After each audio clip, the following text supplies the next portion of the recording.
हम house property का lecture number 2 start करते हैं।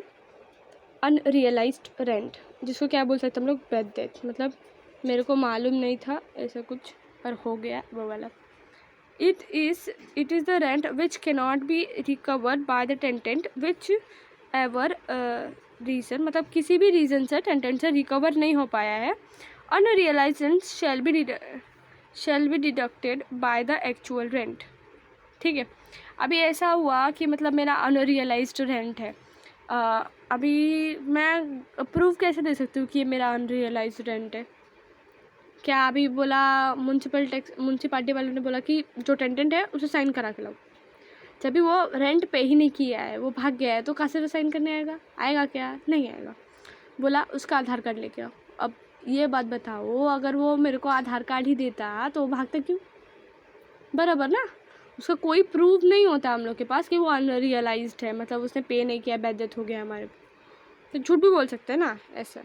ठीक है, तो क्या होगा अभी उसके फाइंड आउट करने के लिए, find out the actual rent recover, कितना एक्चुअल रेंट रिकवर हुआ है वो फाइंड आउट करेंगे। रेंट पर मंथ था 10,000, अनरियलाइज्ड हुआ 2 महीने के लिए, तो कितना हुआ? अनरियलाइज्ड फॉर 2 मंथ्स, तो जो बाकी के जो 10 मंथ है अरियर, उस पर कैलकुलेट करेंगे ARR। ठीक है, एक्चुअल रेंट रिसीव उस पर कैलकुलेट करेंगे। रेंट पर मंथ था 25,000, अनरियलाइज था 3 मंथ के लिए, तो बाकी के जो 9 मंथ है उस पर कैलकुलेट करेंगे। 9 मंथ अपॉन 12,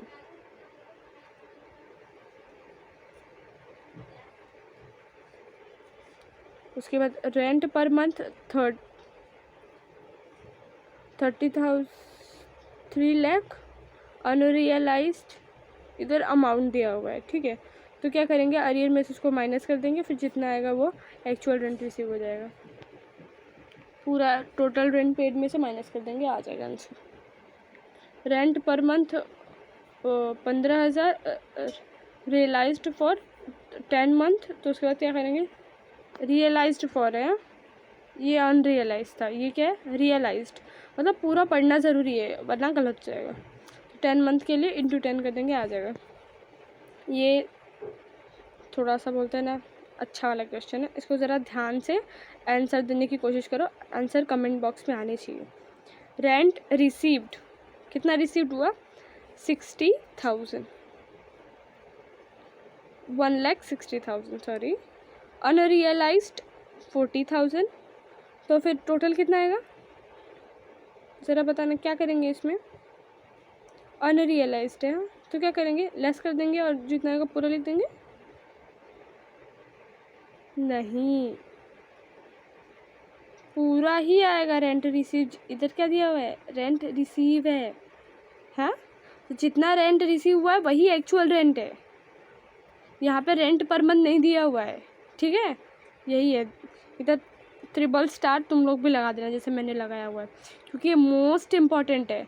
यहाँ पे हम लोग को ज़्यादा दिमाग लगाना ही नहीं है, कहीं भी टेक्स्ट में ज़्यादा दिमाग नहीं लगाना है। जो लिखा है वही पढ़ो, वही सॉल्व करो।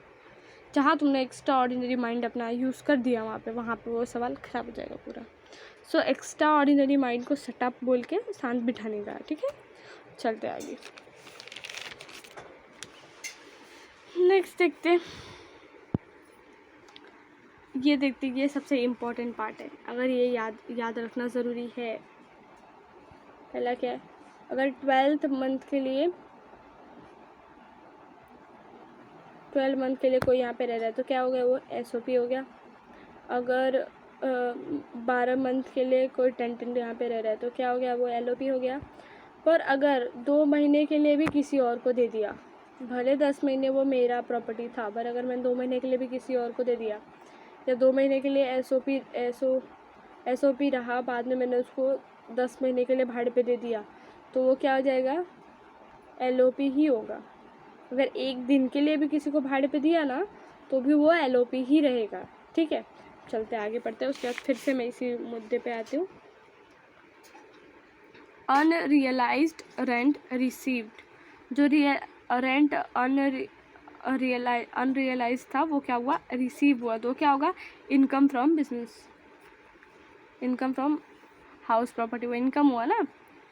If any unrealized rent of early year is recovered received during the current year, then it is called as a unrealized rent received. अगर कोई ऐसा रेंट रहा जो कि मेरे को पहले मिला नहीं था, मतलब जो मेरा टेंटेंट था वो क्या किया, मेरा रेंट लेके भाग गया, समझा। और अभी उसके दिमाग में, मतलब बहुत अच्छा आदमी हो गया वो कहीं प्रवचन में जाने लगा, उसका दिमाग आया कि मतलब किसी का भी मैं खा के मैं अच्छा नहीं बन सकता। तो वो क्या ही बोला, उसने मेरे को फ़ोन किया खुद से, क्योंकि वो तो अनरियलाइज हो गया था, मुझे मालूम था ही नहीं वो कहाँ गया है। तो उसने मुझे खुद से फ़ोन किया, बोला कि कल मैं आपको मैंने जितना रेंट आपका चुरा के मैं भागा हूँ, मैं वो आपको सारा पे कर दूँगा। और वो रोने लगा, ठीक है। तो वो क्या हुआ, अनरियलाइज रेंट रिकवर हुआ ना मेरे को, वही यहाँ पे लिखा हुआ है, ठीक है। तो वो कैसे कैलकुलेट करेंगे, वो मेरे लिए फिर इनकम हो जाएगा ना, भले वो अनरियलाइज था लेकिन अब मेरे को रिकवर हो चुका है तो वो मेरे लिए इनकम हो गया।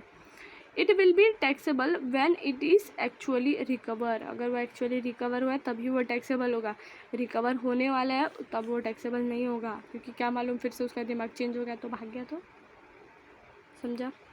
It should be added below the statement of the income from house property. Income from house property पूरा सॉल्व कर लेंगे ना, उसके बाद उसको ऐड करना है। यहाँ पे दिखाया था ना मैंने, इधर देखो, अनरियलाइज्ड रेंट रिसीव, हाँ समझा।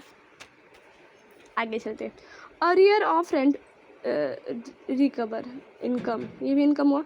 Rent under the dispute is called as arrear of rent receive. ये मेरा बंगला था,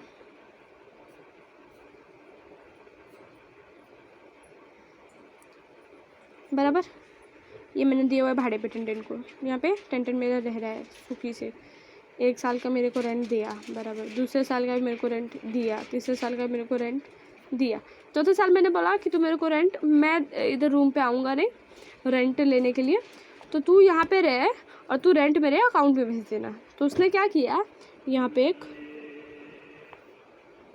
बार बना दिया, हाँ, यहाँ पे इल्लीगल काम चल रहा है और इसका रेंट भी मेरे को नहीं मिल रहा है, मेरे को वो हमेशा वाला रेंट उसने पे किया। फिर एक दिन मैं बोला चलो घर बगल में थोड़ा घूमते घूमते पहुंच जाती हूँ, हाँ, तो मैं अपने घर पे आई, तो मैंने देखा है ये क्या हो रहा है भाई, ऐसे क्यों हो रहा है, ये लोग ऐसा क्यों कर रहे हैं मेरे साथ। तो मैंने उससे बात किया, तो उसने बोला आपने मुझे भाड़े पे दे दिया, अब मैं चाहे जो भी करूँ आपको कोई मतलब नहीं है, अब ये मेरी प्रॉपर्टी हो चुकी है। तो मैंने बोला नहीं नहीं नहीं नहीं नहीं, तो मैंने क्या किया, इसके ऊपर केस किया कि इसने मेरी प्रॉपर्टी में अलग से इसने वो बनाया। तो मुझे इसके साथ क्या हुआ, मेरे को बहुत ज़्यादा सारे जो पैसे वैसे लगे, डिस्प्यूट हो गया ना हम दोनों के बीच में, तो झगड़ा हो गया, तो जो पैसे वैसे लगे वो सब, उसके बाद मेरे को मेरा हाउस रिसीव हुआ है, रेंट रिसीव हुआ है।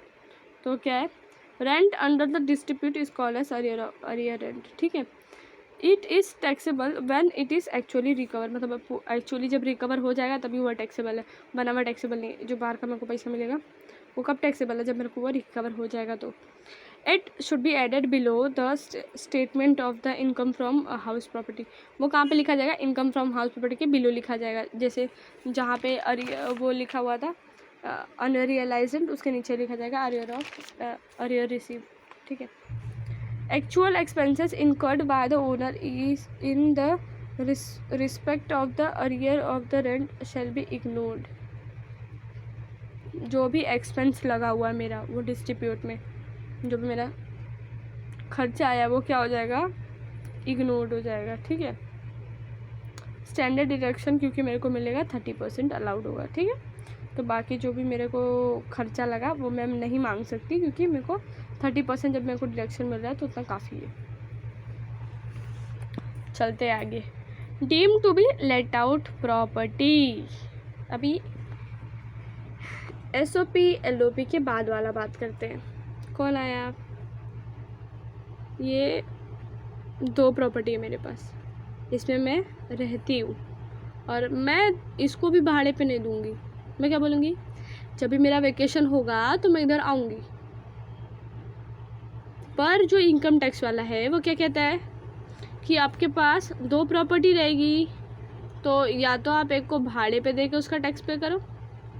मैं दोनों को SOP नहीं बोल सकता हूँ, भले आप उधर पे रह रहे हो पर दोनों पे मैं दोनों पे डिडक्शन मतलब दोनों को फ्री नहीं कर सकता, ठीक है। तो क्या होगा, इसका मैं 12 मंथ के लिए इसको मैं यूज़ कर रही हूँ, ये वाला मेरा क्या हो जाएगा फिर DLOP, मतलब कि इस पर कैलकुलेट करेंगे कि अगर भाड़े पे दिया होता तो कितना पैसा आता है, ठीक है। फिर देते VLOP, LOP तो है ही, LOP तो सारी प्रॉपर्टी होती है ना, बस SOP को छोड़ के बाकी सब LOP होती है। तो वैकेंट लेट आउट प्रॉपर्टी, मतलब कि मेरे को इसको भाड़े पे देना है, पर क्या हुआ, ये 2 मंथ तक मेरे को कोई वही नहीं मिला, भाड़ोतरी नहीं मिला। ऐसा होता है ना, भाड़े पे देना होता है बट कोई मिलता ही नहीं है भाड़े पे देने के लिए, किसको भाड़े पे दे। तो वो क्या होता है, वो उस पीरियड को क्या बोलते हैं, वैकेंसी पीरियड। और उस टाइम पे हाउस क्या होता है, वैकेंट होता है। तो वह वैकेंट LOP, उसका भी हम लोग को कैलकुलेट करके भरना पड़ेगा। उसके बाद 10 मंथ के लिए मैंने LOP पे दे दिया, रेंट पे दे दिया। यहाँ पे देखते हैं, deemed to be let out property where the owner owned more than the one property and also not recovered rent from the property, मतलब ओन किया पर वो कोई रेंट नहीं रिकवर कर रहा है अपनी प्रॉपर्टी से। he paid income from income tax for the lowest income from house property tax of the other use of seems as मतलब कि जो दोनों उसकी प्रॉपर्टी है, प्रॉपर्टी A और प्रॉपर्टी B, तो क्या है, यहाँ से उसको कम, इसका जो उसने प्रॉपर्टी कैलकुलेट किया तो इसका इनकम फ्रॉम हाउस प्रॉपर्टी आया 20,000, इसका आया 2 लाख। तो क्या करेगा, ये जो जिसका कम आया है ना उस पर पे कर देगा, ठीक है। इसको इनकम टैक्स होगा, बाकी पे नहीं होगा। कुछ ऐसा फॉर्मेट यूज़ करेंगे कैलकुलेट करने के लिए। ऑप्शन 1 पहले वालों को SOP रखा, दूसरे वालों को LOP रखा। ऑप्शन 2 पहले वाले को LOP रख दिया, DLOP रख दिया, दूसरे वालों को SOP रख दिया, ऐसा, ठीक है। ऐसा कैलकुलेट करेंगे, इसमें से जो लोएस्ट आएगा वो यहाँ पे लिख देंगे, ठीक है। Vacant late out property in real life it is possible then any house remain vacant, it means it won't want to be let out is property but he is not able to find any tenant. Such a period is called as a vacancy period. Such a HP is called as VLOP. HP मतलब house property, VLOP मतलब vacant late out property, ठीक है। अगर मतलब वो भाड़े पे देना चाहता है पर उसको टेंटेड मिल नहीं रहा है, उस पीरियड को वैकेंसी पीरियड कहते हैं, और उस हाउस प्रॉपर्टी को क्या बोलते हैं, VLOP। अब देखो VLOP का एक सोल्यूशन देखते हैं, solution of VLOP। Working note देख लेते हैं। इसमें क्या आएगा, एक्सपेक्टेड रेंट, फिर नोशनल रेंट, उसमें से जो हाईएस्ट होगा। नोशनल रेंट में क्या आएगा, ARR का फुल फॉर्म देखते हैं कहाँ पे ये वर्किंग नोट आएगा। यहाँ पे क्या है देखो, एक्सपेक्टेड रेंट, यहाँ पे वर्किंग नोट बन जाएगा। हाँ, एक्सपेक्टेड रेंट में वर्किंग नोट यहाँ पे इंक्लूड होगा, बाकी सब तो सेम रहेगा पर एक्सपेक्टेड रेंट पे वर्किंग नोट बनेगा। वो क्या होगा वर्किंग नोट, वो देखते हैं, देखेंगे। एक्सपेक्टेड रेंट या फिर नोशनल रेंट। नोशनल रेंट मतलब कि अरियर और वैकेंसी पीरियड को ऐड करने के बाद जो रेंट आता है वो, ये है एक्चुअल रेंट रिसीव, मतलब जो रेंट उसको रिसीव हुआ है और वैकेंसी पीरियड दोनों को ऐड करने के बाद, या एक्सपेक्टेड रेंट। इन दोनों में से जो हायर होगा उसके ऊपर डिसाइड होगा। If expected rent is higher then GAV ER expected rent, मतलब अगर एक्सपेक्टेड रेंट है वो हाई होगा, अगर ये वाला हाई रहा ना तो ये क्या बन जाएगा, GAV ग्रॉस एनुअल वैल्यू, बराबर। बट अगर NR मतलब नोशनल रेंट रिसीव जो है वो हायर होगा तो क्या होगा, ARR actual rent receive GAV बन जाएगा, समझा। मतलब इसमें इसका नोशनल रेंट को लिखना कहीं भी नहीं है, बट इसमें डिसाइड करने के लिए जो ये कभी बनेगा, एक्सपेक्टेड रेंट तभी हाई बनेगा जब भी अपना एक्सपेक्टेड रेंट हाई रहेगा तो, और अगर नोशनल रेंट हाई रहा तो एक्चुअल रेंट रिसीव जो है उसको हम लोग यहाँ पे लिखेंगे, GAV उसको लिखेंगे। अगर ये हाई रहा तो ये यहाँ पे आएगा, एक्चुअल और नोशनल रेंट हाई रहा तो एक्चुअल रेंट जो रिसीव है वो यहाँ पे आएगा, समझा। हाई लोग यहाँ पे वो नहीं रहेगा। फिर चलते आगे। Pre consideration interest. If loan is taken for the consideration of house property, मतलब कंस्ट्रक्शन के लिए लिया हुआ है हाउस प्रॉपर्टी के, then the interest for those year in which the construction was incomplete is called as a pre construction interest. मतलब जो अभी देखो मैंने अगर लोन लिया हुआ है हाउस प्रॉपर्टी पे तो क्या होता है, मेरा घर अभी ये एक छत बन गया है, ये नीचे की प्रॉपर्टी बन गई है, इधर का ये इतना बन चुका है, छत बन चुका है, आधी खिड़की बन चुकी है। क्या ये मेरा हाउस प्रॉपर्टी हो गया? नहीं हुआ है अभी। उसके बाद फिर इसका इतना, ये घर का ये शीशा लगवा दिया मैंने, ये पूरा बन गया इतना। क्या मेरा हाउस कंप्लीट हुआ? नहीं हुआ। तो कितना ईयर होगा? 2 ईयर हो गया मेरे को, तीसरा ईयर ये पूरा ऐसे बन गया। छत मैंने आधी रख दी। क्या मेरा घर कंप्लीट हुआ? नहीं हुआ। 4 साल हो गए मेरे को, ये 5वें साल मैंने मेरा घर कंप्लीट कर लिया। ये हो गया मेरा घर कंप्लीट। मेरे घर को थोड़ा इग्नोर करना, बहुत गंदा है मालूम है मुझे भी, पर ठीक है ना, स्वर्ग से सुंदर अपना घर, ठीक है। इग्नोर मारो मेरे घर को, लेकिन कॉन्सेप्ट इस पर रिलेटेड है, ठीक है। मेरे को कितना साल लग गया? 5 साल मेरे को इसको बनाने में लग गया। तो अभी मेरे को टैक्स तो इंटरेस्ट तो मेरे को पे करना ही पड़ रहा है ना, जो मैंने होम लोन लिया है। मैंने होम लोन लिया है इसी घर को बनाने के लिए, लेकिन मेरे को इंटरेस्ट से 5 साल मेरे को इंटरेस्ट पे करना पड़ा। तो मैं क्या बोलूँगा, मेरे को क्या डिडक्शन दिया? मैं तो 5 साल इनकम टैक्स पे किया, मेरे को कोई डिडक्शन मिलेगा क्या? ऐसा मैंने क्या बोला, इनकम टैक्स वाले को बोला, ठीक है। तो वो देखो अभी वो क्या बोलते हैं, if loan is taken for the construction के अगर लोन लिया हुआ है हाउस प्रॉपर्टी में, then interest for the those year in which construction was incomplete is called as a pre construction interest. उसी को क्या बोलते हैं? Pre construction interest. Deduction of pre construction interest is allowed equally in 5 years. मतलब जो भी मेरे इधर पे खर्चा हुआ है, मेरा इधर पे खर्चा हुआ है 5 लाख रुपए, 5 लाख रुपए।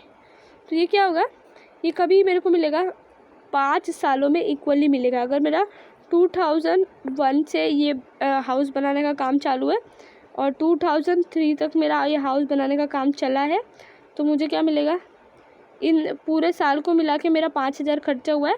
तो 3 के बाद 2003 के बाद 2004, 2005, 2006, 2007, 2008, इतने साल में मेरे को ये 1 लाख, इसको क्या करेंगे, 5 लाख को डिवाइडेड बाय 5 कर देंगे तो कितना आएगा, 1 लाख पर ईयर आ जाएगा। तो 1 लाख पर ईयर मेरे को मिलेगा डिडक्शन, समझा। मेरा जो एक्चुअल डिडक्शन है ना उसमें ऐड हो जाएगा। ये लिख लेना ज़रा, मेरी राइटिंग उतनी अच्छी नहीं लग रही है ये वाली, पर ये भी नोट करना है तुम लोग को, क्योंकि बाद में भूलने का, ये लास्ट मिनट रिवीजन के लिए इम्पॉर्टेंट होता है। क्योंकि सम अगर देख लेते ना तो अपने को लास्ट मिनट में रिमेंबर रह जाता है कि क्या कराया था। या फिर लास्ट मिनट में वीडियो भी देख सकते हो, क्योंकि ज़्यादा वीडियो मेरे रहने वाले नहीं है, 2 या 3 वीडियोस रहेंगे, फिर लास्ट मिनट में फुल रिवीजन हो जाएगा आपका, तो आपका पेपर अच्छा ही जाएगा, आई नो। चलो देखते हैं, ये वर्किंग नोट है। वर्किंग नोट का ये पूरा फॉर्मेट है, इसके हिसाब से करोगे तो कभी भी गलत नहीं हो सकता, ठीक है। लोन टैक्स ऑन, मतलब जितना भी, मतलब अगर जितना भी लोन रहा, मैंने लोन लिया है 50 लाख का, बराबर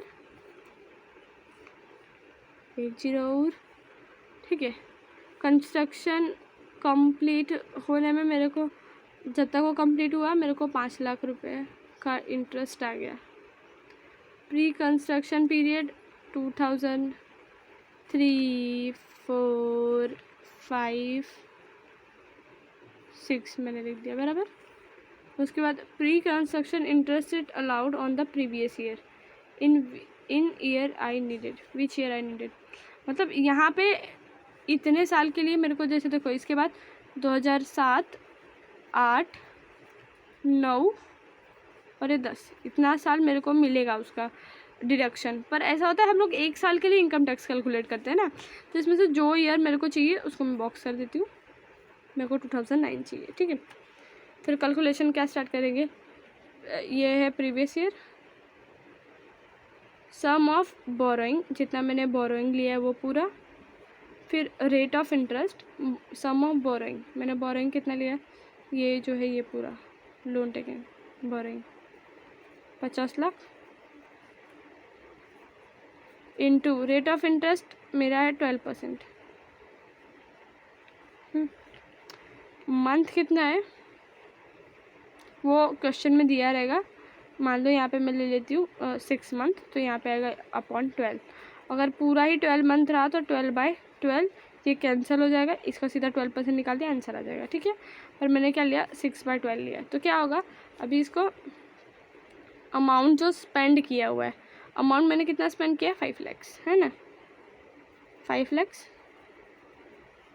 डिवाइडेड बाई 5 ईयर्स आया 1 लाख पर ईयर आया, है ना, कितना है 1 लाख पर ईयर। और ऊपर वाला कैलकुलेट करते हैं, 15 लाख इंटू 12% निकाला आया 60,000, इंटू किया 6/12 क्या आएगा, 1/2 आएगा, बट मैं 6/12 ही लिख देती हूँ, चलेगा। ये आया, फिर डिवाइडेड बाय मैंने कर दिया 12, आंसर कितना है 3 लाख आंसर आया। तो यहाँ पे मैंने लिख दिया 3 लाख,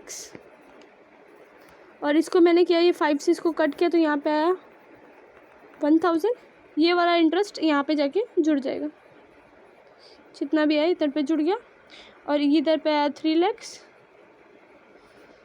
प्लस 1 लाख, टोटल आया 4 lakh. So thank you for watching, and मेरे साथ ऐसे ही बने रहो। 2 वीडियो में पूरा मैंने income from house property complete कर दिया, और इसका जो सोल्यूशन है उसके लिए मैं, अगर मेरे पास टाइम रहा तो फिर मैं उसका सोल्यूशन भी जल्दी ही अपलोड कर दूँगी। और thank you for watching, bye bye.